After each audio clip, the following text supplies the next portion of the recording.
going to be making classic fire cider. This is an old folk recipe, which is a tonic for all kinds of things. And you can see here our ingredients. We have 1 medium chopped onion. You need 10 garlic cloves from an organic garlic. I actually have some fresh spring garlic, so 6 of my cloves are from the spring garlic, and then I have 4 dried cloves, but typically I make it with the dried cloves. You have the typical recipe is 2 chopped jalapeno peppers. I like to add a little of the Scotch bonnets, makes it a little spicier. So I have 1 jalapeno and 2 Scotch bonnets here. I think we covered the 1 medium onion. This is a little bit larger than a medium, so if you're looking at that. Half a cup of horseradish root. Here's what the horseradish looks like. It's sometimes hard to find in the store. I'm actually going to start trying to grow one of these. It will start to get sprouts off the bottom, and you can plant it and grow it, or you can order from a company that supplies roots to get started. You get a half a cup of grated ginger root. These all need to be organic also, if possible, because the non-organic ginger is typically treated with something so that it won't sprout, or it's irradiated. So the microbes and things that would be on it will not be there. We have 1 tablespoon of turmeric. I actually had some fresh turmeric, so I've added that fresh turmeric with my powdered turmeric. We've got juice and the zest from a lemon. So that's about 2 tablespoons of lemon juice.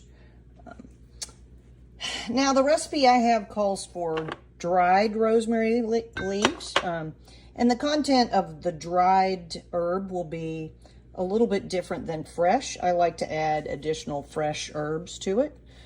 So I've also got some fresh thyme and some fresh oregano from my garden. And I think, we've got, that is cayenne pepper. So we've got a 1/4 teaspoon of cayenne pepper, and then it calls for a half a cup of raw honey. So let's get started. Okay, so we've got our 1/2 gallon glass jar, and we're going to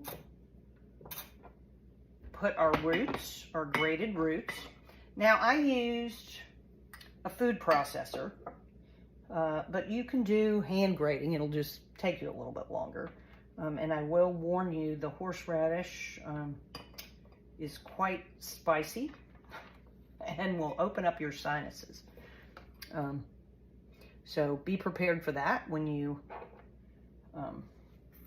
start the grating process. So we're going to put all of these ingredients in our glass jar. And in the write-up of the recipe following this video, I'm actually going to give you a little more information about the bioactive compounds that are in all of these plants. It's actually pretty amazing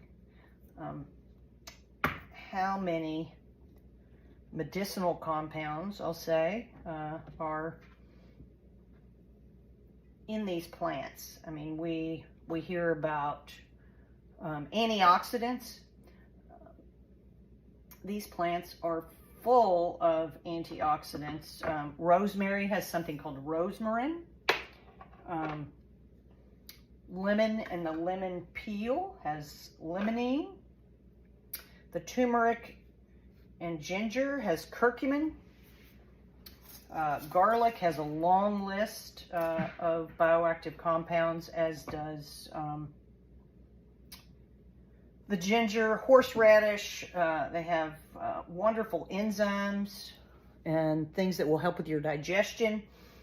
This is actually a remedy that we've used with friends who have really bad heartburn.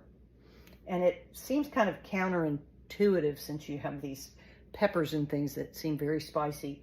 But actually, this is pretty incredible for addressing heartburn. You just take a little shot of it daily with your meal. I think it helps with digestion, and the enzymes that are in all of these different plants can help solve some of those digestive issues, and it's pretty phenomenal. So I'm going to now fill this up with apple cider vinegar with the mother.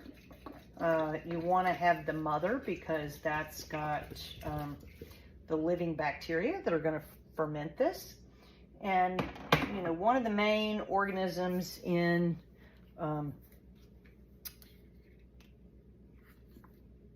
apple cider vinegar is an organism called Acetobacter.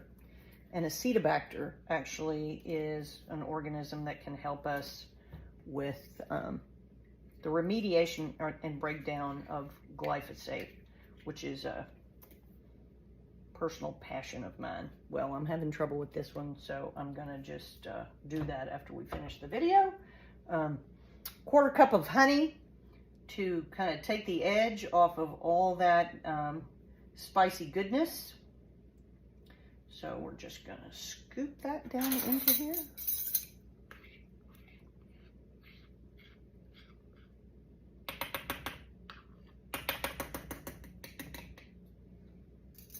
And then I'm going to, I just usually kind of squeeze them a little to get the juices flowing.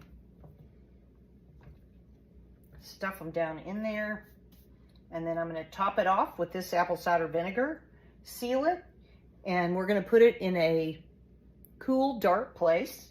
And I'm going to give it a shake every day or so for the next 4 to 6 weeks. And then I'm going to take it out and I'll show you what it looks like. Okay, so after you have fermented this for anywhere from 4 to 6 weeks, we usually let it go about 6 weeks. What you will do is open the jar, and remember you're shaking it all along the way to continue to circulate those great compounds that are in there. Then at the end, you're going to open the jar and you're going to strain the solids out of here. You're going to strain those, and then you're going to get this liquid elixir that is your fire cider. And that's what this is. And I'm just going to take a shot here. Tangy.